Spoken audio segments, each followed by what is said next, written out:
buenos días a todos nuestros hermanos que ya están conectados a esta hora de la mañana.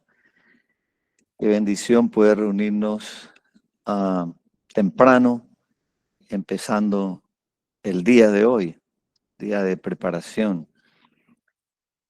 Todos, absolutamente todos muy bienvenidos. Y hoy nos presentamos delante de nuestro amado Dios, de nuestro benevolente Dios, con un profundo sentir de indignidad y de necesidad. Hermano Elber, buenos días. Buenos días, profe Juan. Quiera Dios Eh, que todos los presentes nos podamos unir en este mismo sentimiento de indignidad ante nuestro Dios. sí, totalmente, hermano Elber. Y bueno, y digo esto porque el día de ayer ventilábamos una pregunta, y si el Padre estaría presente en el regreso por aquello de la media hora de silencio en el cielo. Y creo que fue nuestra hermana Sandra, nos envió una cita del Espíritu de Sí, Profecía, correcto, de la Rivian Herald del 21 de septiembre de 1886, donde dice lo siguiente, dice: Dios ama la compra de la sangre de Cristo y no solo perdonará al pecador arrepentido, no solo le permitirá entrar al cielo, sino que Él, el Padre de las misericordias, esperará a las mismas puertas del cielo para recibirnos, para darnos entrada abundante a las mansiones de los bienaventurados. Así que o bien el Padre se regresa con los ángeles, o Él espera allí en silencio en el cielo, dando cumplimiento a la famosa cita, la parábola del hijo pródigo de Lucas 15, 11 al 32, donde se relata esta parábola, y hay un pasaje específico donde dice que levantándose el hijo pródigo vino a su padre, y cuando aún estaba lejos, imagínate la distancia que debe haber desde el cielo hasta acá, ¿no? Desde el cielo hasta la tierra. Dice, y cuando aún estaba lejos, lo vio su padre y fue movido a misericordia y corrió y se echó sobre su cuello y le besó. El padre esperó el regreso del hijo pródigo. Bueno, no sé.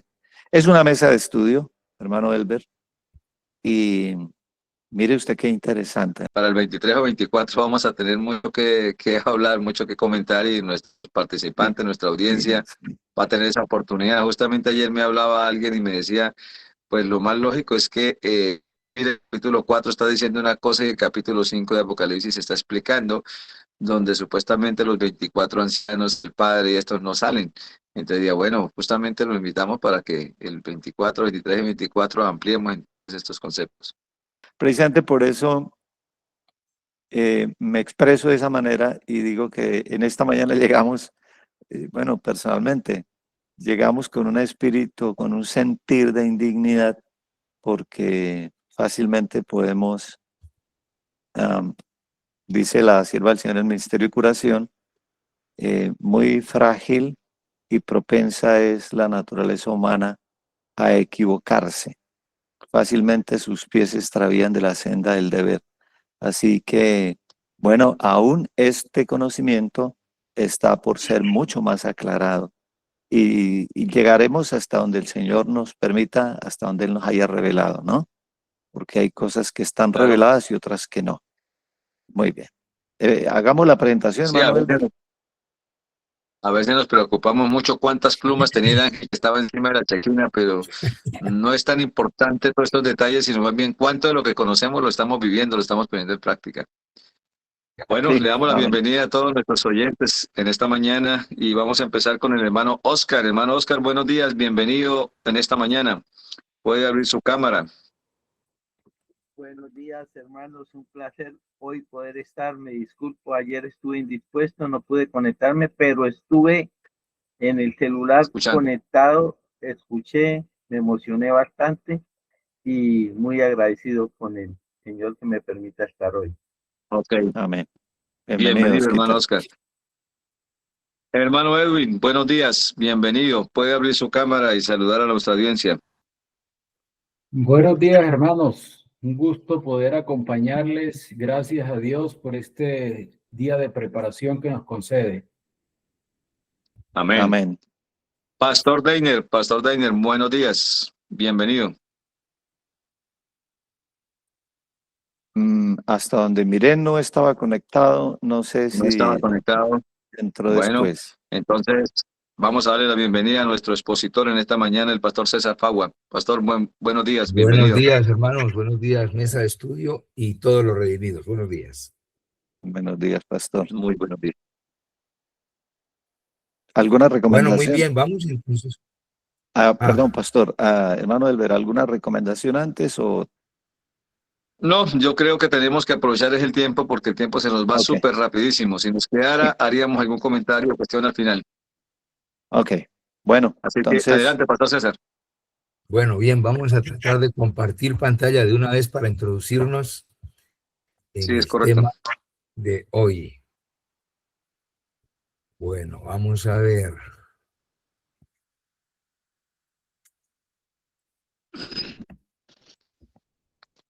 Muy bien.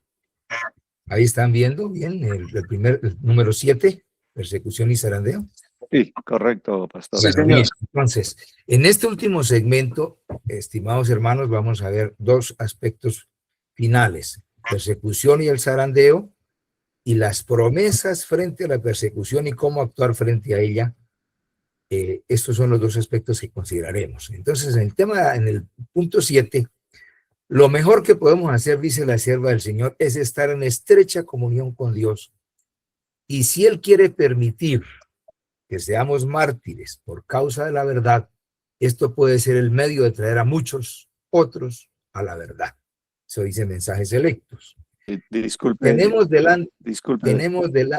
¿Aló? disculpe, ¿Oigo? pastor. Sí, disculpe, qué pena interrumpirlo. No hemos orado, entonces, si gusta. Sí. Sí, Está bien, vamos a orar. gracias. Tiene razón, vamos a orar. Nuestro Padre bendito y misericordioso, te suplicamos gracia, entendimiento y luz que nos ayude, Señor, al introducirnos en este tema, y nos des gracia, bendición abundante, y que nos ayudes a comprender estas escenas finales. En el nombre de Jesús. Amén. Bien, entonces, la segunda cita dice que tenemos delante de nosotros la perspectiva de una lucha larga, con riesgo de encarcelamiento, pérdida de bienes y aún de la vida misma para defender la ley de Dios. Joyas de los testimonios. Se requerirá de los hombres que rindan obediencia a los edictos humanos en violación de la ley divina. Los que sean fieles a Dios y al deber serán amenazados, denunciados y proscritos. Serán traicionados por padres y hermanos, parientes y amigos, aún hasta la muerte.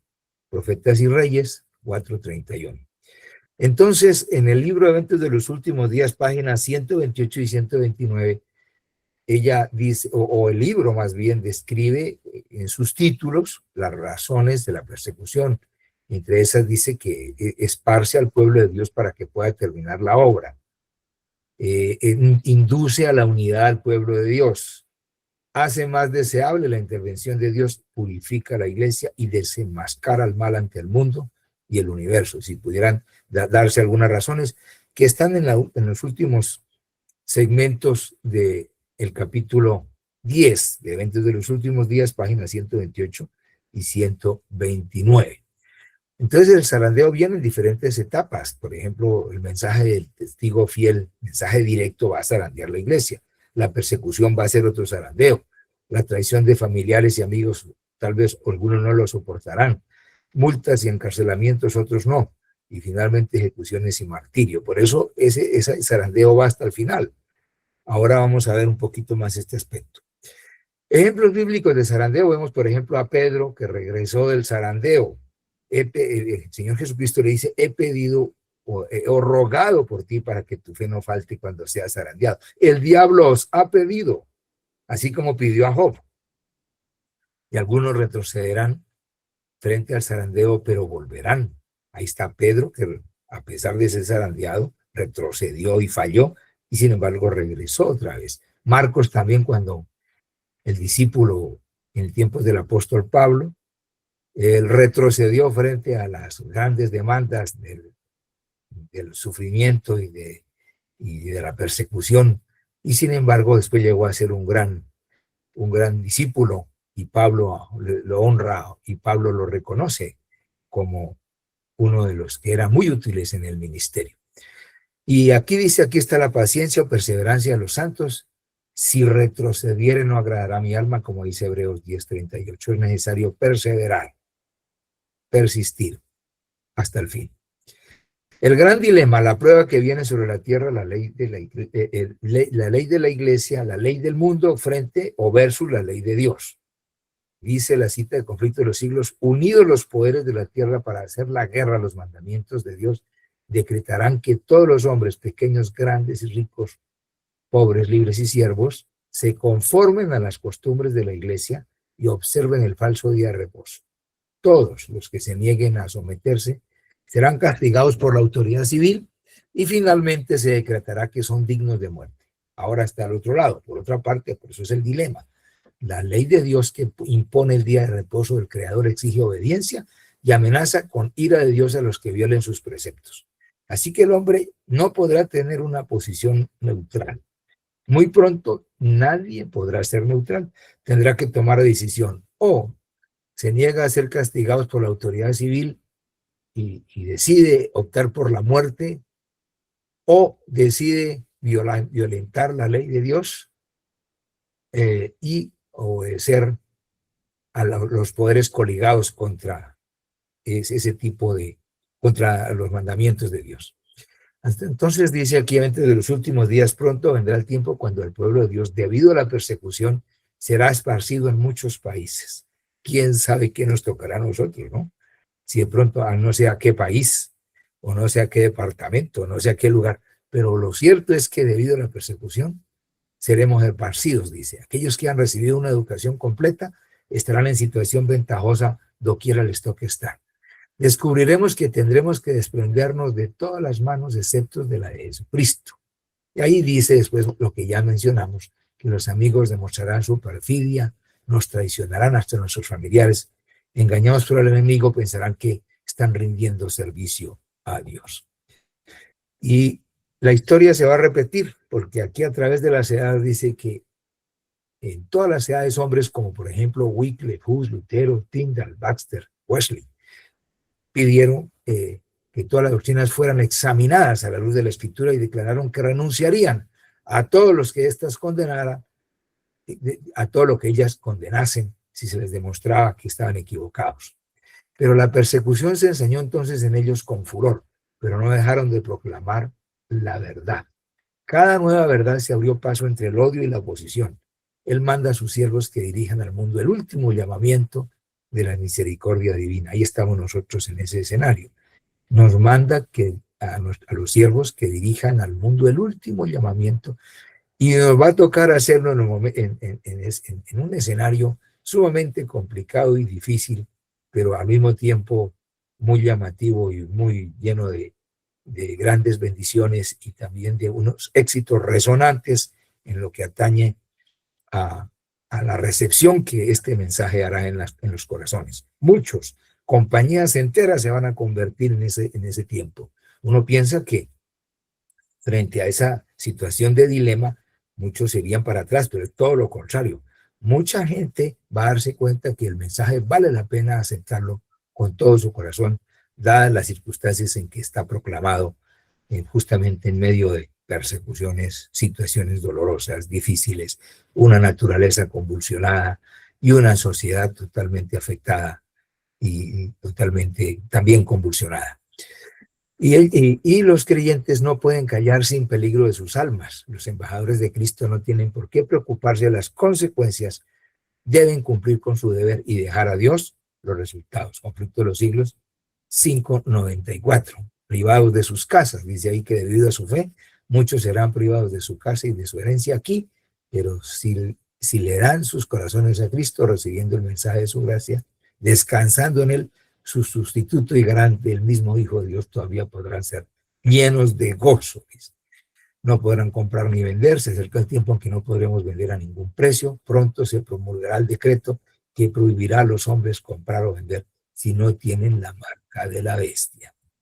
Así que estamos frente a solemnes decisiones. Dilucidado así el asunto, dice la sierva de Dios, conflicto de los siglos 590, cualquiera que pisotee la ley de Dios para obedecer una ordenanza humana recibe la marca de la bestia. Acepta el signo de la sumisión al poder al cual prefiere obedecer en lugar de obedecer a Dios. La amonestación del cielo dice así: si alguno adora a la bestia y a su imagen y recibe su marca en su frente o en su mano, él también beberá del vino de la ira de Dios que está preparado sin mezcla alguna en el cáliz de su ira. Entonces, se cumple aquí lo que dice el Señor Jesucristo en Mateo 24. Entonces vendrá el fin. Al echar la red es la predicación del evangelio. Esto reúne en la iglesia tanto a buenos como a malos. Cuando se complete la misión del evangelio, el juicio va a realizar la obra de separación. Además, estas parábolas, dice la sierva del Señor en palabras de vida, enseñan que no habrá más tiempo de gracia. Después del juicio, que es en el que estamos nosotros, una vez concluida la obra del evangelio, sigue inmediatamente la separación de los buenos y los malos, y el destino de cada clase de personas queda fijado para siempre. Entonces, esta cita es muy aclaratoria en Maranata 162. La imagen de la bestia será formada antes que termine el tiempo de la gracia, porque constituirá la gran prueba para el pueblo de Dios por medio de la cual se decidirá su destino eterno. Fíjese que hasta ese momento, cuando se establezca la imagen de la bestia y la gente sea, vamos a decir, obligada a tomar una decisión, todavía ahí se va a constituir la gran prueba y ahí se decidirá. Todavía a través del tiempo entonces habrá gracia. Y aún en ese momento, cuando se establezca esa imagen y se conmine o se obligue a la gente a tomar una decisión, ahí en ese momento es que la gente deberá tomar su decisión, si por Dios o por la triple alianza y los poderes coligados contra Dios. Ninguna persona en este mundo tomará esa decisión tan solemne a ciegas. Nadie sufrirá la ira de Dios antes que la verdad haya sido presentada a su espíritu y a su conciencia. Todo el mundo, en todos los lugares y absolutamente en todos los países, va a recibir una información tan abundante, tan abrumadora, tan, vamos a decir, decisiva, que nadie podrá decir que no fue informado, que no sabía. En todos lados van a ver, por todos los medios de comunicación, y hasta los indígenas van a recibir la verdad tan solemne y van a tener que sopesar en sus conciencias, habiendo sido abundantemente informados, y por eso dice ahí, y que la haya rechazado. Hay muchas personas que no han tenido jamás oportunidad de oír de estas verdades especiales para nuestros tiempos. Y la obligación de observar el cuarto mandamiento del sábado no les ha sido jamás presentado bajo su verdadera luz. Aquel que lee en todos los corazones y prueba todos los móviles, no dejará que nadie que desee conocer la verdad sea engañado. Esa es una tremenda promesa y una absoluta seguridad. En cuanto al resultado final de la controversia, sea engañado, en cuanto al resultado final de esa controversia. El decreto no será impuesto estando el pueblo a ciegas. Por lo tanto, el pueblo y la humanidad entera será absolutamente informada, totalmente informada, y nadie tomará una decisión que pueda decir yo nunca lo supe o no sabía a qué atenerme. No, todos informados. Y aquí está esta cita que me parece decisiva, y Maranata 162. Esta es la prueba por la que deben pasar los hijos de Dios antes de ser sellados.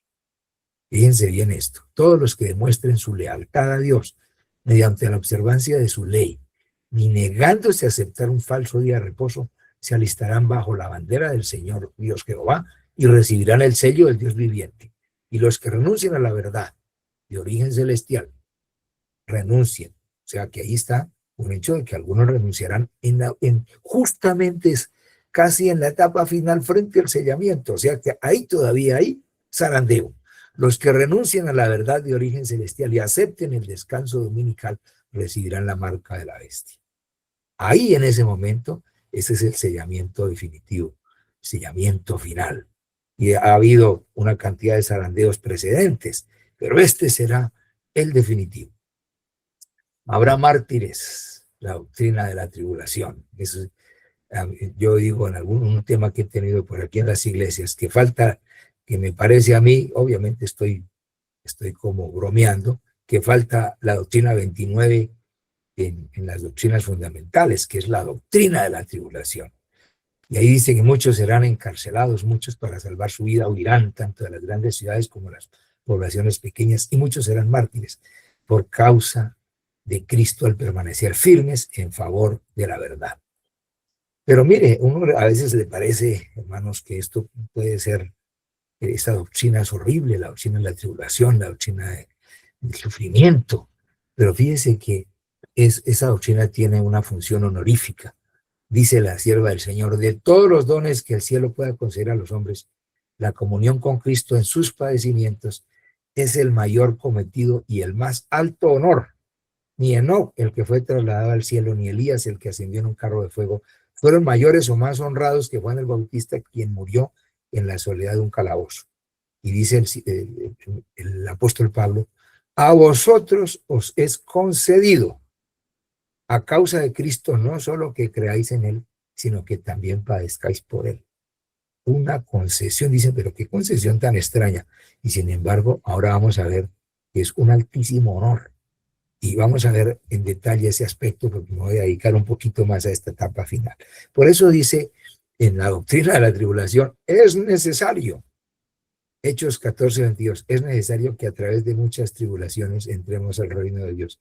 A nosotros nos gustaría que entráramos al reino de Dios tomando juguito de guanábana con galletitas y no tuviéramos ningún problema. Pero en todas las experiencias de la Biblia, todos los apóstoles, todos los profetas, y la Biblia dice claro que el que quiera obedecer al Señor Jesucristo padecerá persecución. Todo eso es inevitable. Pero la seguridad es que el Señor dará la salida de acuerdo con 1 Corintios para que podáis soportar. No hay ninguna tentación que sea sobrehumana. Podemos soportar. Y vamos ahora a las promesas, que es la parte que nos vamos a dedicar un poco más.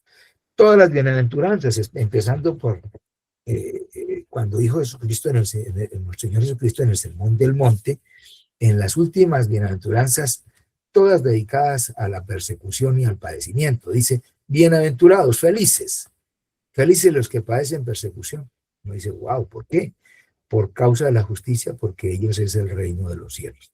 Otra, felices, dice Mateo 5:11, sois cuando por mi causa os vituperen y os persigan y digan toda clase de mal contra vosotros mintiendo.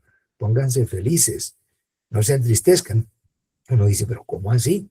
Y ahora en el 12, gozaos y alegraos, porque vuestro galardón es grande en los cielos, porque si así persiguieron a los profetas que fueron antes de vosotros. Así que las bienaventuranzas están llenas de alusiones relativas justamente a la persecución y todas hablan de felicidad, de gozo. No dicen tan raro, increíble que sea así.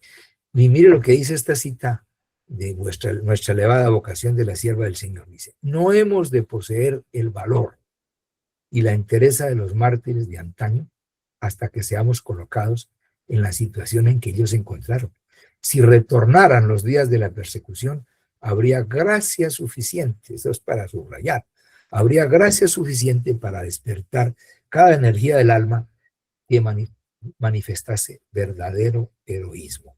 Nuestra elevada vocación 127. Y vean esta, los discípulos no fueron dotados del valor y la fortaleza de los mártires hasta que necesitaron esa gracia. Es posible que ahora usted diga, uy, no, yo no podré, usted no sabe. Es posible que el Señor les dote de esa gracia y de esa fortaleza y una vez que sea necesario, el Señor dotará de esa gracia para poder soportar con valentía y con verdadero heroísmo. ¿Y qué va a hacer el Señor cuando nos toque enfrentar semejante situación? Dice así, ¿olvidará el Señor a su pueblo en esta hora de prueba? ¿Olvidó acaso al fiel Noé cuando sus juicios cayeron sobre el mundo antediluviano? ¿Olvidó acaso a Lot cuando cayó fuego del cielo para consumir las ciudades de la llanura? ¿Se olvidó de José cuando estaba rodeado de idólatras en Egipto y fue llevado a la cárcel? ¿O de Elías cuando el juramento de Jezabel le amenazaba con la suerte de los profetas de Baal? ¿Se olvidó de Jeremías en el oscuro y húmedo pozo en donde había sido echado? ¿Se olvidó de los 3 jóvenes en el horno ardiente o de Daniel en el foso de los leones? Conflicto del siglo 610. Obviamente la respuesta es no se olvidó. El mayor honor de los apóstoles, la insignia, el botoncito del pecho que tenían esos apóstoles. Por ejemplo, Juan estimaba como el mayor honor trabajar y sufrir en el servicio de su Señor. Una cita del Espíritu de Profecía, ahorita no me acuerdo, RJ es una de las matutinas, ahora les busco lo que significa eso, dónde se encuentra. Santiago 1:2 dice, tenéis por sumo gozo, justamente citando el gozaos de la tribulación o gozaos de las bienaventuranzas, grande es vuestro galardón. Y dice Santiago, el apóstol Santiago, tengan ustedes por sumo gozo cuando os halléis en diversas pruebas. Y uno dice, ¿cómo es que estos discípulos podían decir semejante cosa? Esto está más allá, vamos a decir, de lo que a nosotros nos gusta, porque casi todas las oraciones pedimos para que tengamos tranquilidad, para que tengamos sumo confort, para que no nos pase nada, para que estemos tranquilos. Y resulta que ellos dicen aquí, no señor, esto sobrepasa, vamos a decir, esto es un nivel superior. Tenéis por sumo gozo, un gozo mayúsculo, un gozo mayor. ¿Y cuál es el gozo mayor? Pues cuando os halléis en diversas pruebas. Y ahora dice Pablo, el campeón del sufrimiento. Yo veo que el apóstol Pablo tenía la insignia en su pecho del sufrimiento. Y él era un campeón verdaderamente, era un coloso, era un guerrero invencible. Y uno lo ve, él dice en sus declaraciones, lo que quiero es conocer a Cristo, en Filipenses, sentir en mí el poder de su resurrección y la solidaridad en sus sufrimientos, haciéndome semejante a él en su muerte. Miren lo que Pablo pedía, miren las oraciones de Pablo. Conocer a Cristo, sentir en mí el poder de su resurrección, la solidaridad en sus sufrimientos, haciéndome semejante a él en su muerte. Dicen, uy, esto es alto nivel, esto es más allá esto no es lo que pedimos nosotros. Para llegar a esa mente, a esa disposición, a esa estimación, eso requiere una íntima vinculación con Dios y llegar a estar íntimamente vinculado con él. ¿Y cuáles eran los sufrimientos de Pablo? Hay que verlo en 2 Corintios 11. Pero antes vayamos allá a 2 Corintios y les voy a mostrar algunas declaraciones que a mí me parecen verdaderamente sorprendentes y fascinantes en cierto sentido. Él dice, por ejemplo, en 2 Corintios capítulo 4, versículos 17 y 18, dice, porque esta leve tribulación momentánea produce en nosotros un cada vez más excelente y eterno peso de gloria. No mirando nosotros las cosas que se ven, sino las que no se ven, pues cosas que se ven son temporales, son efímeras, son pasajeras, pero las que no se ven son eternas. El apóstol Pablo miraba siempre al invisible, estaba mirando siempre él estaba abstrayéndose de la realidad presente permanentemente.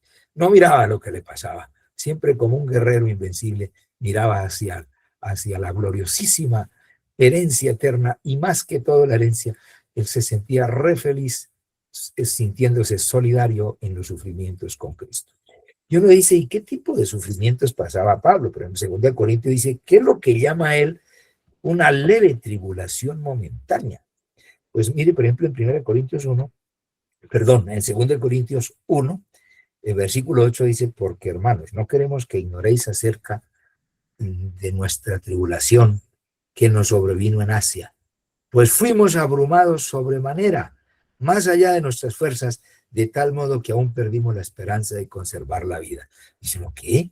Pablo llama leve tribulación momentánea y pasajera y absolutamente fútil, vana, o vamos a decir, una muy pasajera, muy momentánea, muy débil, a estar enfrentando la muerte hasta el punto que perdieron la esperanza de conservar la vida.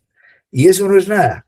Y ustedes ven al apóstol Pablo en el capítulo 11, en el capítulo donde habla de los sufrimientos de Pablo como apóstol. Y llegó un momento en que él se glorió. Y lo único que él se glorió fue porque consideraban que él no era un apóstol. Y él casi que se quita la camisa y muestra las insignias, el botón del sufrimiento. Y generalmente en el concilio de, a ver, no me acuerdo, el concilio en el 300 algo de la era cristiana, ahorita se me olvidó el nombre de ese concilio, cuando hubo casi la transición entre la iglesia martirizada y una iglesia que entró en componendas con el Estado, entró en negociaciones al punto de perder la fe y empezar justamente a abjurar de las verdades fundamentales. Cuando llegaron a ese concilio, muchos llegaron sin ojos, otros llegaron con heridas en el cuerpo, otros llegaron sin brazos a ese concilio. Eran los grandes hombres que se reunieron justo allá en ese concilio. Y resulta que cuando llegaron al concilio, eran esos guerreros que habían sufrido las persecuciones. Tristemente después hubiera sido, dice Ellen White, mejor que la persecución hubiera continuado y no que entraran en negociaciones con el Estado y que se uniera la iglesia con el Estado. Pero aquí Pablo dice en sus sufrimientos, no lo consideraban apóstol y él podría haberse quitado la camisa y mostrarle todas las insignias y todas las evidencias de que él era apóstol. Y él empieza diciendo en el capítulo 11, para vergüenza mía, lo dijo el versículo 21, fuimos muy débiles con ustedes. Dice, pero en lo que otro tenga osadía, hablo con locura, yo también tengo osadía. Esos que dicen que yo no soy apóstol, ¿son hebreos? Pues yo también. ¿Son israelitas? Yo también soy israelita. ¿Son descendientes de Abraham? Yo también. ¿Son ministros de Cristo? Yo también. Y dice ahí, como si estuviera loco hablo, yo más, en trabajos más abundante, en azotes sin número, en cárceles más, en peligros de muerte muchas veces. Yo puedo decir por ahí unas 2 veces que conozca he estado en peligro de muerte y una sola vez por el evangelio, me tocó salir por detrás de una puerta porque al dar el evangelio por allá en Antioquia, con un machete un hombre me iba a agredir porque le estaba dando el evangelio a su yerno. Y él me dijo, sálgase por esta puerta, y yo salí huyendo allí para salvar la vida de los judíos, pero una vez, pero Pablo dice, en peligro de muerte muchas veces. De los judíos 5 veces he recibido 40 azotes menos 1. ¿Cuántos azotes te han dado a ti por Cristo? Y aquí dice que el apóstol Pablo consideraba eso una leve, insignificante, pequeña tribulación momentánea. Y él recibió 195 azotes. ¿Usted cree que tenía en su cuerpo las marcas, las insignias de servir a Cristo cuando se quitaba la camisa? Obviamente que sí. 3 veces, dice el versículo 25, he sido azotado con varas, 1 vez apedreado, 3 veces he padecido naufragio.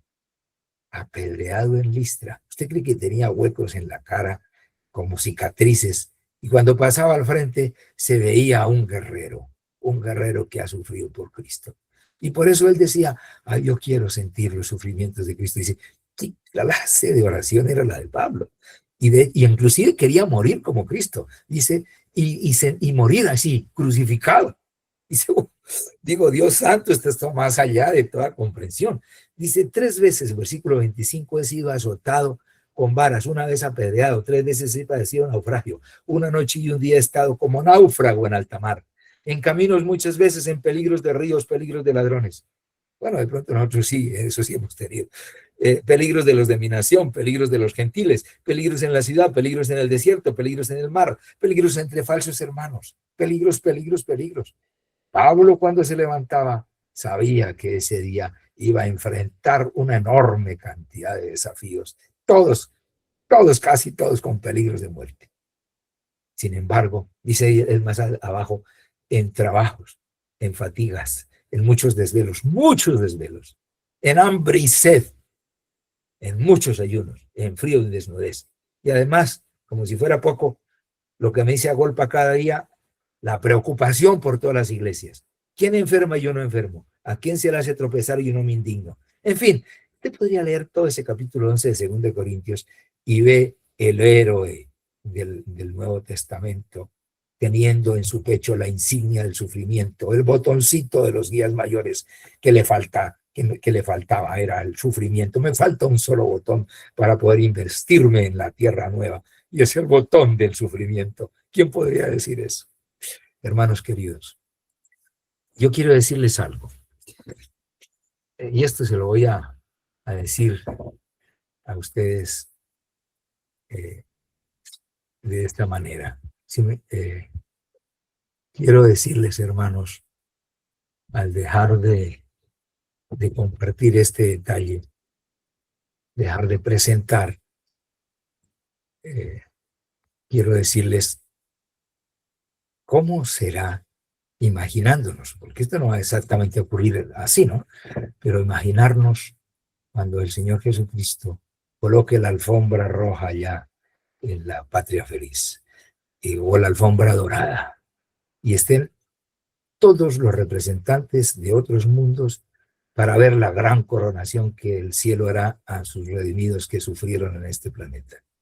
Y ahí entrará uno tras otro todos los redimidos, y el Señor colocará su corona a aquellos que fueron honrados con el más altísimo honor, el honor de ser participantes de sus sufrimientos. Uno dice, qué honor tan enorme, qué honor tan increíble, pero que no es fácil. Y uno dice, obviamente se necesita gracia para ser honrado con ese honor. Y resulta que cuando lleguen allá, él dirá a los 3 jóvenes hebreos que pasaron por el horno de fuego, estuvieron dispuestos a morir. Ven aquí a Ananías, Azarías, Misael, Ananías y Azarías. Entren, y los abrazará y les colocará la corona. ¿Estuviste dispuesto a morir por mí? Eso me llena de tanta satisfacción que ella está dispuesto a morir por la verdad y por mi santa ley. Entra al gozo de tu Señor. Yo creo que lo abraza con un abrazo electrizante, un abrazo sentido, y le coloca la corona y lo invita a entrar. Y ellos dicen, eso no fue nada, Señor Jesucristo. Tú hiciste más por nosotros. Me imagino que va pasando uno por uno. Ven, Daniel, estuviste dispuesto a sufrir allá, aún con los leones, desafiar esas bocas de esos espantosos leones y esas miradas terribles. Entra en un abrazo, entra al gozo de tu Señor. Yo me imagino que sonará esas trompetas, yo me imagino. No, yo creo, eso es pura imaginación, puede que no sea así, pero quiero imaginármelo así. Y ahora, uno tras otro, ahí entrarán los valientes guerreros que padecieron, que fueron muertos, que fueron torturados en la Inquisición, y uno tras otro el Señor Jesucristo colocará su corona a ellos. Pero ahora viene otro creyente, padeció, el gran apóstol Pablo. Yo me imagino, yo quiero imaginar, obviamente no va a ser así, pero trate usted de imaginar que entra él todavía con las heridas, con las insignias en su cuerpo, y se le ven los huecos que le dejaron las piedras en Listra, y se le ven las marcas de los latigazos y de los varazos en su piel, y casi que los muestra, casi que el Señor Jesucristo le quita su camisa y le dice, hijo mío, padeciste mucho. Aquí tienes el botón, la insignia del sufrimiento. Y el apóstol Pablo dice, no, Señor Jesucristo, eso no fue nada. Esa es una leve tribulación momentánea. Y el Señor Jesucristo lo abraza y lo invita, entra al gozo de tu Señor. Y ahora, ¿qué se dirá de nosotros? Ahí viene el redimido, el adventista del 7º día del siglo XXI. Y usted dice, va entrando por la alfombra, también se salvó. Dice, uy, ¿yo qué mostraré? ¿Qué insignia voy a mostrar? ¿Tengo algún honor para mostrar al Señor Jesucristo? ¿Algo para que Él me felicite? ¿Tendré algo? Y tal vez dirá, fui criticado por los redimidos, o fui criticado en mi iglesia, o fui criticado en el grupo, o no me tomaron en cuenta, ni siquiera me eligieron. Ojalá me hubieran dado un pellizco, un empujón.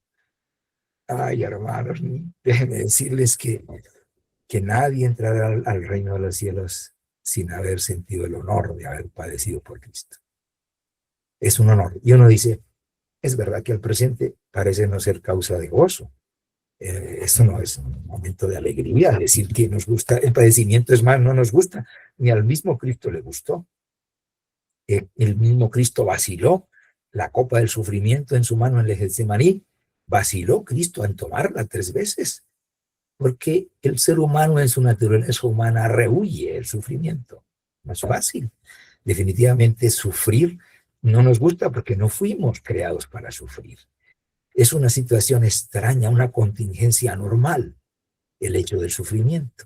Pero, hermanos queridos, es sorprendente, que nos parece tremendamente angustioso, pero déjenme decirles que será un gran honor y que Dios dará la salida y que a cada uno le dará la gracia para que podamos soportar y podemos encarar con valentía y con verdadero heroísmo esas situaciones cuando sea necesario.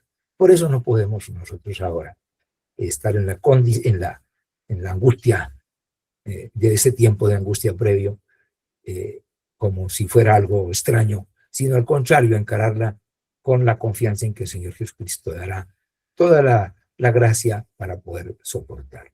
Que el cielo nos ayude y nos dé esa gracia y ese valor, ese heroísmo, esa fortaleza en estos tiempos decisivos en los cuales nos toca a nosotros vivir como los creyentes del fin del tiempo, los redimidos que han de ir a la patria celestial con el botón del sufrimiento en su pecho. Señor les bendiga a todos y muchas gracias.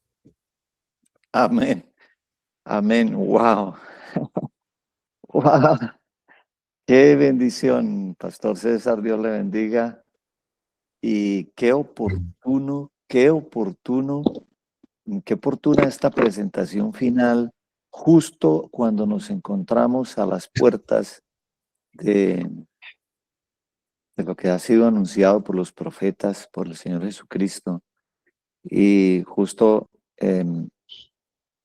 quizás una de las cosas que a veces nos hace retroceder es pensar en todas las pruebas por las que tenemos que pasar, el sufrimiento, la persecución y aún el martirio, pero qué oportuno saber que mirarlo desde esta perspectiva de las insignias, los botones. Qué interesante, gracias. El Señor le bendiga abundantemente.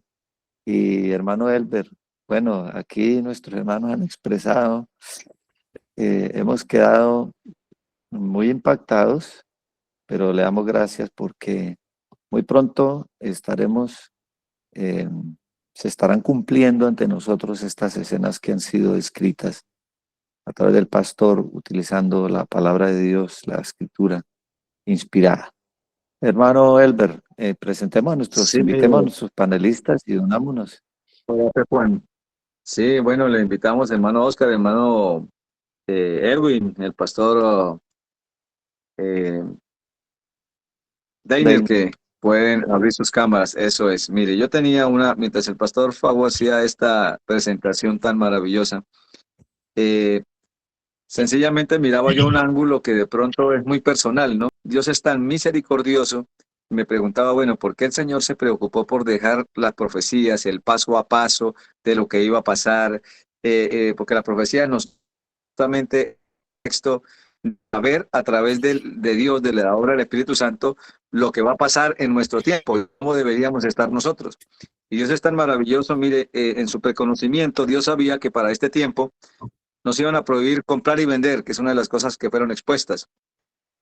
Para no vivir esa experiencia, ¿qué consejo dio el Señor? Salgan con tiempo de las ciudades, aprendan a cultivar su comida con sus propias manos y estén lejos de las ciudades. Las ciudades no fue el objetivo de Dios, fue objetivo de Satanás. Satanás nos ha concentrado en ciudades, ¿para qué? Para poder destruirnos al final. Dios siempre ha estado dando consejos en contraposición a los planes que Satanás tiene. Entonces, mire, qué maravilloso es que nosotros podamos estar conscientes de un tema como esto y hacer justamente el consejo que Dios ha dicho con tiempo, que deberíamos estar haciendo. Entonces, yo lo miro desde ese punto de vista. Dios nos, en su inmenso amor, más que preocuparnos, cosa es preocuparnos por conocer lo que va a través del Espíritu de profecía y actuar con tiempo. Amén. Sí, así es, hermano Elber. Sí, el Señor nos ha ilustrado con abundantísima información y nos ha prevenido, nos ha advertido misericordiosamente con un amor inefable para que nosotros entendamos que la prueba a la que tendremos que hacer frente no es una prueba sencilla, no es una prueba superficial, es una prueba muy exigente. Y esto nos ayuda a hacer conciencia sobre la necesidad de hacer una preparación idónea. Yo diría, Pastor César, una preparación coherente, una preparación a la altura de la prueba, una Acorde, preparación sí. acorde, correcto, acorde a la prueba que tendremos que hacer frente. Recordemos a nuestros panelistas que pueden levantar su mano para hacer su participación. Yo tengo aquí un listado largo de observaciones, no de observaciones, diría más bien de comentarios acerca de la presentación que se nos acaba de realizar. Por ejemplo, tendremos que decidirnos entre la ley de Dios y la triple alianza que lo domina todo en la tierra. Y tendremos que decidir entre ser castigados por la autoridad civil o soportar la ira de Dios. Qué tremenda prueba. Y definitivamente me ha quedado a mí muy claro el hecho, y no sé qué opinarán los demás panelistas y nuestro compañero moderador, el hermano Elber. Definitivamente el sellamiento está íntimamente asociado con la prueba del domingo. Totalmente el pueblo de Dios era sellado en ese momento, lo que quiere decir que el sello de los vivos inicia ¿cuándo? Cuando somos confrontados con la prueba del falso día de reposo. Totalmente eso queda claro. Entonces, pues como con la ley dominical, inicia la prueba. Y como bien nos presentaba nuestro hermano Edwin, la primera prueba no será de persecución, será una prueba sumamente peligrosísima porque es la prueba del engaño, la prueba de la seducción, la prueba de la compra de la conciencia por aspectos temporales. Entonces, a mí se me hace, queridos hermanos, no sé ustedes qué piensan, pero a mí se me hace que quizás esta va a ser una trampa terrible para la cual muchos no están preparados. De hecho, la mayoría de nuestros hermanos adventistas tienen en mente que la ley dominical viene con persecución. Pero según la presentación que hizo nuestro hermano Edwin, la ley dominical vendrá en primera instancia, en su primera etapa, vendrá no con persecución, aunque está latente, ¿verdad? Él no lo hacía bien claro, está allí latente, sin embargo, iniciará con seducción, con engaño, con una trampa, como diciendo, hagamos alianza. Y esta será una etapa sumamente peligrosa. Entonces, definitivamente, a partir del momento que inicia nuestra prueba, ahí mismo se inicia entonces el proceso, el sellamiento como proceso, ¿no? Como un proceso gradual en el tiempo, en la medida que la prueba se va intensificando. Pues lo que hemos entendido. Adelante, mi querido hermano Edwin. Sí, profe. De acuerdo con lo que usted plantea, digamos que esos eventos están muy, y el pastor también, el pastor Fagua, el día de ayer lo presentó, tal vez fue el día de antier, esos eventos están muy estrechamente ligados. El zarandeo, el sellamiento y el juicio de los vivos. Porque todos están determinados por la gran prueba. Lo que pasa es que la gran prueba, según lo que plantea el espíritu de profecía, no llega en un mismo día para todos. ¿Sí? Pero llega en algún momento de ese periodo. A cada uno le llega la prueba el grado de prueba que necesita para saber si es sellado o no. Y en ese mismo momento, cuando está experimentando la gran prueba, ahí se está definiendo su destino eterno, es decir, está siendo juzgado en el momento que está experimentando la gran prueba. Pero es importante enfatizar que ese no es un mismo momento para todos, porque es un desarrollo, ¿cierto? Se va desarrollando a través de ese periodo de tiempo, ¿verdad? Del tiempo de angustia. Ok. Bueno, muchas gracias, hermano Edwin, Ahora, qué interesante. Sí, hermano Elber. sí, quería hacer un comentario justamente porque una de las preocupaciones de nosotros es saber cuándo empieza el juicio de los vivos. Eso lo vamos a ver, yo creo que con el pastor eh, Leiner. digo yo. Eh, Sí, o Aunque, sea, aquí hay un ajá, detalle muy importante en cuanto a esto y es que normalmente nosotros estamos esperando la ley dominical para poder reaccionar, pero resulta que es que la profecía justamente hace algo. La profecía nos da elementos de juicio para actuar mucho antes de que venga la ejecución de la profecía como tal, ¿sí? Siempre que hay un movimiento en el santuario celestial, hay un evento aquí en la tierra. interesante, interesante, hermano Elber, que, queridos hermanos, que bueno, precisamente la presentación del pastor César Fagua nos deja muy claro y nos da a entender que definitivamente el sello de los vivos comienza cuando seamos confrontados con la prueba, ya sea en la etapa del engaño, de la seducción o en la etapa de la persecución, porque hemos visto estos dos grandes eventos, el evento de paz y seguridad, donde el elemento predominante será el engaño y la seducción. Y ahora acabamos de ver este gran segmento, este gran evento profético llamado el pequeño tiempo de angustia o el tiempo de angustia previo, porque habrá allí una angustia que será la persecución. Y si a ese se le llama el pequeño tiempo de angustia, imagínense lo que será el gran tiempo de angustia que vendrá después del cierre de la gracia. Así que el escenario que se nos pinta desde acá a lo por venir no es muy halagüeño. Por eso esto debe llevarnos a hacer conciencia de la necesidad de hacer una preparación idónea de un nivel, como nos hablaba el pastor César Fagua, de un nivel más allá de lo que podamos imaginar. Eso lo puede proveer el Espíritu Santo si entregamos nuestra vida a Él y le permitimos que obre esa transformación en nosotros. Querido hermano Osquitar, adelante. Sí, quiero hacer un comentario.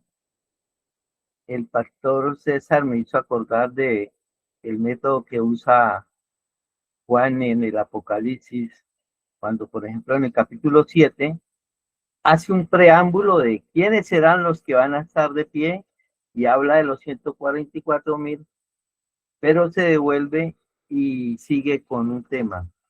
Él nos dio un anticipo del juicio de los vivos, ¿sí? Y dio la cita que también dio el hermano Edwin, que dio de Maranata, página 162, que es del 5 de julio, que está hablando sobre el juicio de los vivos. Pero antes de que empiece el juicio de los vivos, fue lo que él ya habló en la segunda parte, ¿cierto? Donde habrá persecución, ¿sí? Que es en el tiempo del fuerte pregón, ¿sí?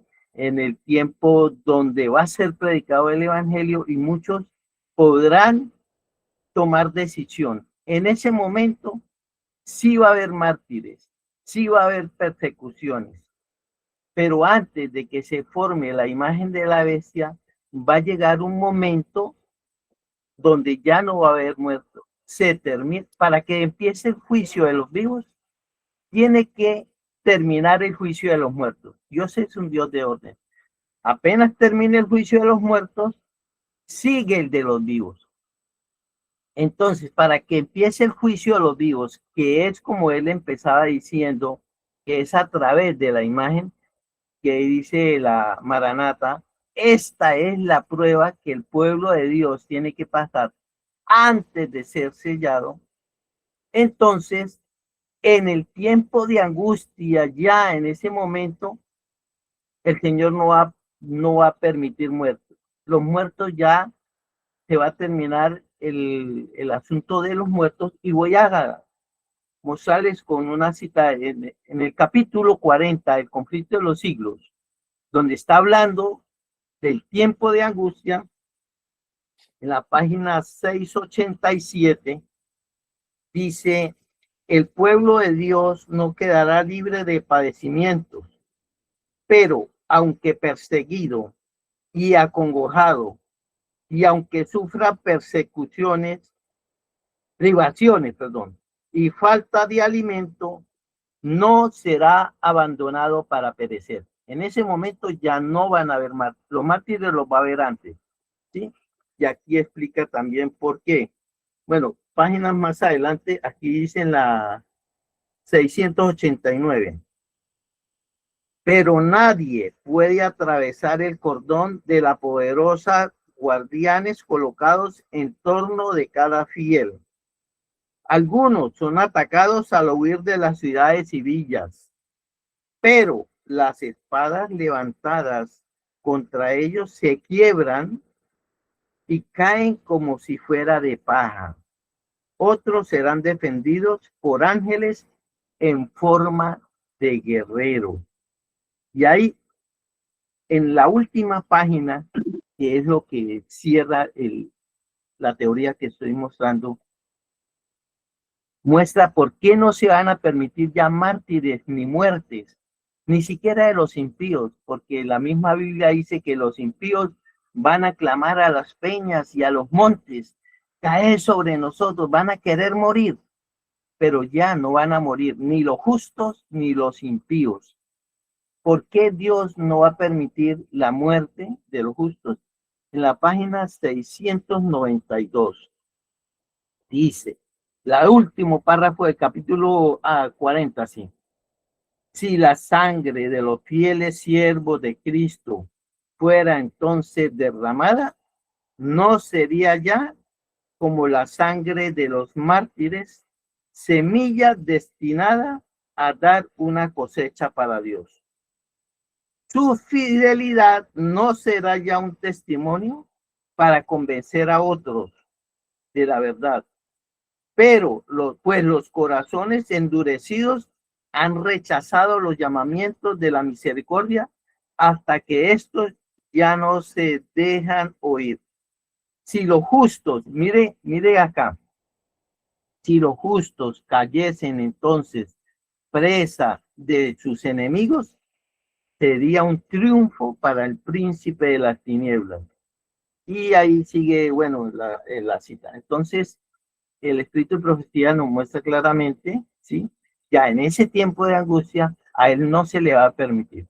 El juicio de los muertos va a terminar, no va a haber más muertos, y viene la prueba de la marca de la bestia, como decía hermano él. Entonces ahí sí va a haber una separación, unas pruebas grandes, y entonces se van a dividir y van a empezar a ser sellados los vivos, el juicio para los vivos.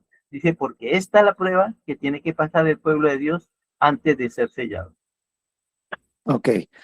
Bueno, O gracias. sea, lo que nosotros de pronto no entendemos es que el Señor deja de interceder por el mundo, pero su protección siempre va a estar con su pueblo. De pronto hay que hacer esa anotación. Sí. Bueno, tomemos nota, hermanos. Tomemos nota de todos estos comentarios, porque tendremos 2 días para dilucidar, con la ayuda de nuestro Dios, 23 y 24 de diciembre, la próxima semana. Bueno, ahí hay un detalle y lo dejamos a manera de inquietud, y es muy importante hacer la diferencia entre lo que es, por eso esta mesa de estudio está presentando 4 grandes eventos. Entonces, el primer evento, que fue el que nos presentó Skitar, Principio de Dolores, que va desde 1798 hasta cuando la ley dominical sea promulgada. Ese es un gran evento, que tiene muchos matices, que tiene muchas aristas, y tiene muchísima información. De hecho, quiero decirles, hermanos, sin perder la idea que me ha venido la idea de que esta mesa de estudio debiera entonces entrar en una experiencia de análisis, no sé, tal vez para un futuro no muy lejano, donde podamos hacer una mesa de estudio exclusiva para principio de dolores. ¿De acuerdo? Luego una mesa de estudio para tiempo de paz y seguridad, porque es mucha la información y muchos los detalles que hay, y así con cada uno de los grandes eventos. Bueno, continuamos con la línea de nuestro hermano Oscar, y la inquietud que quiero dejarles para el 23 y 24 es que hay dos eventos que se llaman tiempo de angustia y que tienen características diferentes. Sí, hermano Elber. Sí, o sea, pequeño y grande tiempo de angustia. Exacto, exacto. Y el pequeño tiempo de angustia o tiempo de angustia previa, que es el que nos acaba de presentar el pastor César Fagua, tiene unas características especiales con respecto a lo que tiene que ver con el martirio, con la persecución, con la seducción, etc. Y luego viene el gran tiempo de angustia, donde también hay otras características muy interesantes, y especialmente cuando ya se ha cerrado la gracia, pues ya no hay necesidad de más martirios, ya no hay necesidad porque ya no es necesario, porque ya la oportunidad ha terminado. Entonces creo que ahí muy importante tener en cuenta esos detalles, ¿no? Muy bien, son las 6:05 de la mañana. ¿Quién más de nuestros... hay una pregunta para el pastor César, ¿no? Vamos haciéndole la advertencia ahí al pastor. ¿Y hay alguna pregunta en el chat, hermano Elber? Por ejemplo, acabo de ver una pregunta muy interesante, pastor, de nuestra hermana Marta Correa. Y quiero que por favor miremos la pregunta de la hermana Marta Correa ahí en el chat. Creo que ella pregunta, no alcancé, fue así muy rápido que me pasó la imagen, pero si el hermano Elber está allí, quisiera que el pastor de pronto nos diera respuesta a la pregunta. Hermano Juan, el hermano Elber está sin señal en el dispositivo donde le comparto Okay. la pregunta, pero entonces la leo. ¿Cuándo el Espíritu Santo se retira de la tierra? Es la pregunta de la hermana Marta. Ok, bueno, sí, me pareció muy interesante la pregunta, por eso la refiero. Y quisiera que todos, digamos ahora, pensemos en esa pregunta, ¿no? Porque sí va a haber un momento que el Espíritu de Dios se va a retirar de la tierra. Entonces, ok, a ver, entonces, no sé. Osquitar, adelante. Lo que yo entiendo, hermanos, es que el Espíritu Santo se retirará para los impíos.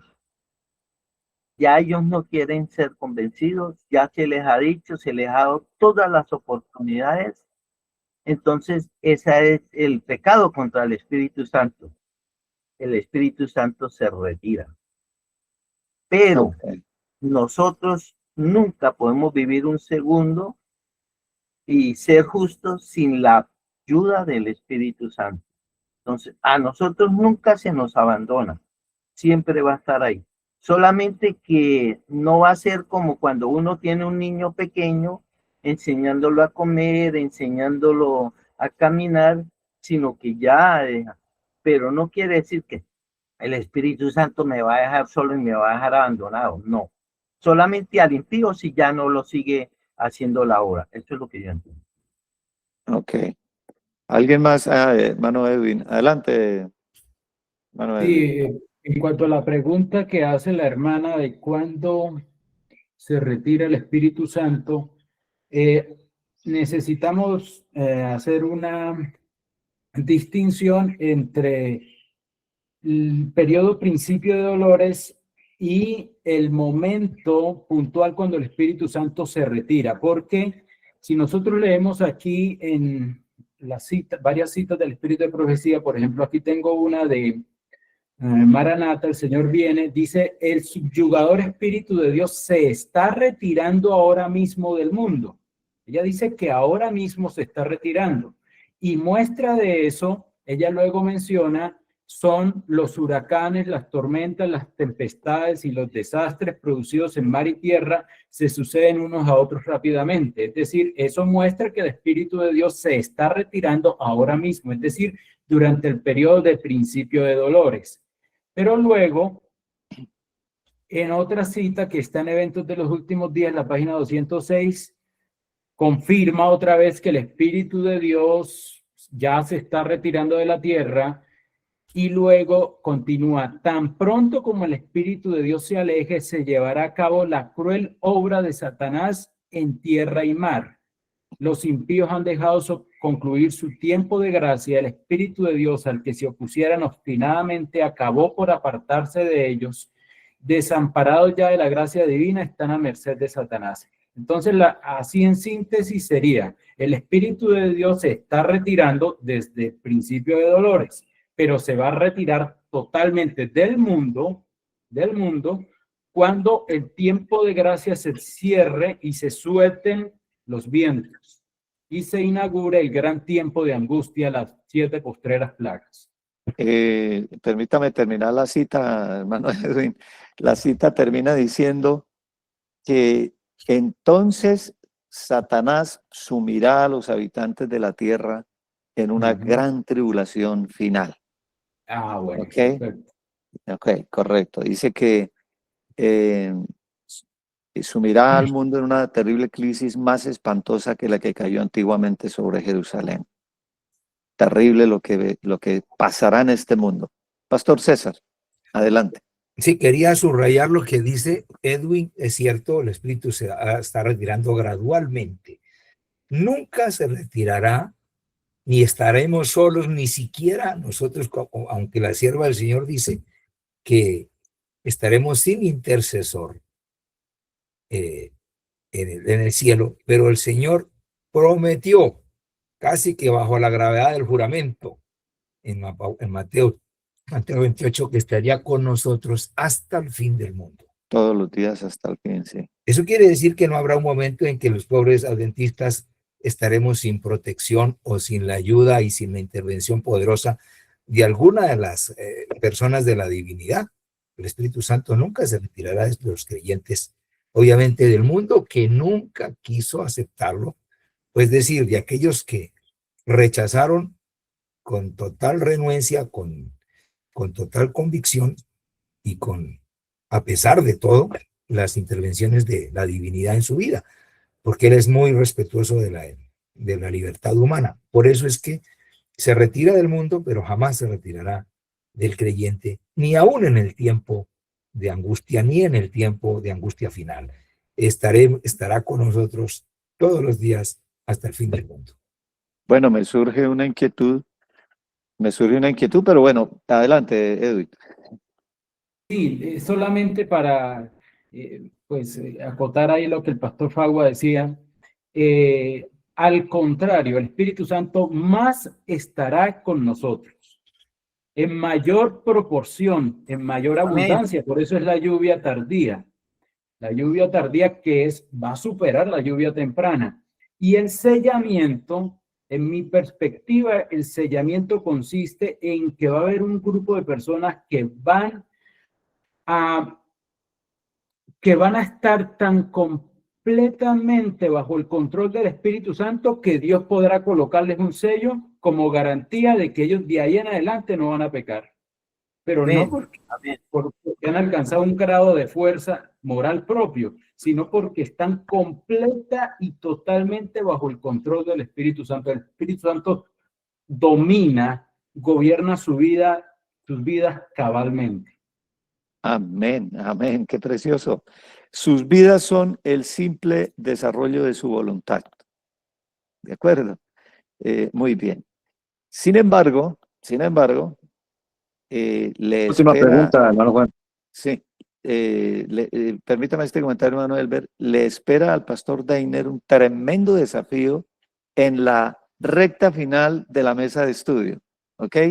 Porque en la fase final, cuando venga la angustia de Jacob, y vamos a invitar al pastor Deiner para que esta parte nos quede allí muy bien clara, porque durante el tiempo de la angustia de Jacob, muy bien lo que acaba de presentar nuestro hermano Edwin, esto sucederá durante el tiempo de angustia previo, ¿ok?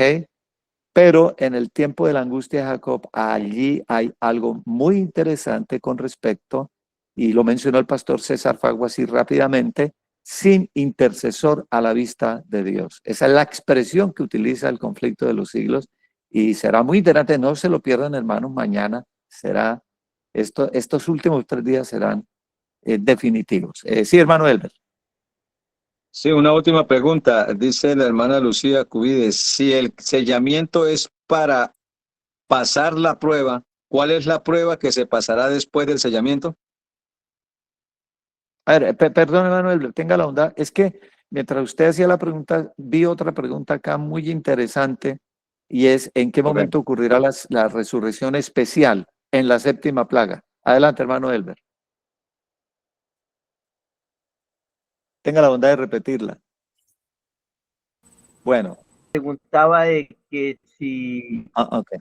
es para pasar la prueba, ¿cuál es la prueba? Y el pastor César Fagua daba la cita de que la prueba dice, está la prueba que tiene que pasar, lo de la imagen de la bestia, que es con respecto al día de reposo, al día falso y al sello de Dios, que es la ley dominical. Esa es la prueba de la cual se está hablando, de que el pueblo tiene que ser. Y el pastor César mostraba que va a ser bien explicada, porque hoy en día usted le habla a un católico, a un evangélico, a un musulmán, y no entienden bien, no hay esa luz verdadera, y muchos mueren sin tener esa luz. Pero el pastor César mostraba que va a llegar el momento donde la luz del sábado va a ser bien mostrada y ser tan claro que no va a haber ninguna duda para nada. Ok, perfecto, sí, señor. Página 162 de Maranata, eso quedó muy claro, y esa es la gran prueba antes de ser sellados. Eso quedó claro, así que estaremos en proceso de sellamiento. Hermano Edwin, adelante. Sí, la pregunta dice, si el sellamiento es para pasar la prueba, ¿cuál es la prueba? ¿Cuál es la prueba que se pasará después del sellamiento? También habla de la prueba que se pasará después del sellamiento, Después porque del sellamiento. está la prueba con la cual somos sellados, que es ley dominical, es la persecución, es, bueno, todo lo que implica. Pero luego de ser sellados, ese sellamiento nos prepara para la prueba del gran tiempo de angustia. Ok, muy bien, muy bien. Y será una prueba física, pero también una prueba espiritual y mental, porque habrá una angustia mental allí en lo que conocemos como el tiempo de angustia de Jacob. Interesante. Creo que los 4, pastor, usted me dice, hermano Edwin, nos quita, creo que los 4 grandes eventos están muy claros. Tiempo, principio de dolores, tiempo de paz y seguridad. Acabamos de terminar pequeño tiempo de angustia o tiempo de angustia previo. Iniciamos mañana, Dios mediante, con el pastor Deiner Agudelo, sábado, precisamente, iniciamos el último gran evento, que es la gran tribulación, o el tiempo de angustia del que nos habló el profeta Daniel cuando dijo, en aquel tiempo se levantará Miguel el gran príncipe que está de parte de los hijos de tu pueblo, y será tiempo de angustia cual no ha habido desde que existe gente hasta entonces, pero en aquel tiempo será libertado mi pueblo, todos los que se hayan inscritos en el libro de la vida. Bueno, creo que hemos llegado al final. Por allá escuché una vez un informe de un predicador que decía que la ciencia tiene un problema que no ha podido resolver, y es que no pueden detectar a las personas que se encuentran entre las grandes montañas. La ciencia todavía no ha podido resolver ese problema. Hay un problema de ¿cómo que lo llaman ellos?, de magnetismo entre las montañas, y no pueden rastrear a las personas o los seres vivos que están en esos lugares elevados. Tal vez por eso se nos hablaba de que cuando llegue la hora de escapar y huyamos a las montañas en lugares inaccesibles, es porque allí la ciencia no puede rastrear. Por eso el Señor nos ha dicho que vayamos a las montañas. Amén. Yo espero poder estar en la montaña, en las montañas, allí bajo la protección del cielo, porque otros estarán en las cárceles, los que tienen mucha fe, pastor, estarán en las cárceles, otros serán desterrados, otros en el desierto, otros en las cuevas. Yo aspiro a estar en la montaña, muy frío, pero bueno, que el Señor haga su voluntad, ¿ok? Bien, vamos a pedirle a nuestro querido hermano Edwin que nos termine con la oración final, por favor. Amén. Amante Padre, Señor, alabamos, exaltamos tu nombre, porque, oh Señor, tu misericordia se extiende, nos das estas maravillosas oportunidades de escuchar tu palabra, de conocer los tiempos, de conocer lo que viene, Señor, lo que nos espera, pero también de recordar tus promesas maravillosas, de que has de estar con nosotros por medio de tu Santo Espíritu, de Amén. que has de fortalecernos en medio de las pruebas, de las tribulaciones, y que hemos de gozarnos también de tener el privilegio de ser participantes de los sufrimientos de Cristo. Amén. Bendíceme, Amén. Señor, en este día de preparación. Bendice a cada uno de los hermanos que han estado conectados en estos estudios. Bendice sus hogares.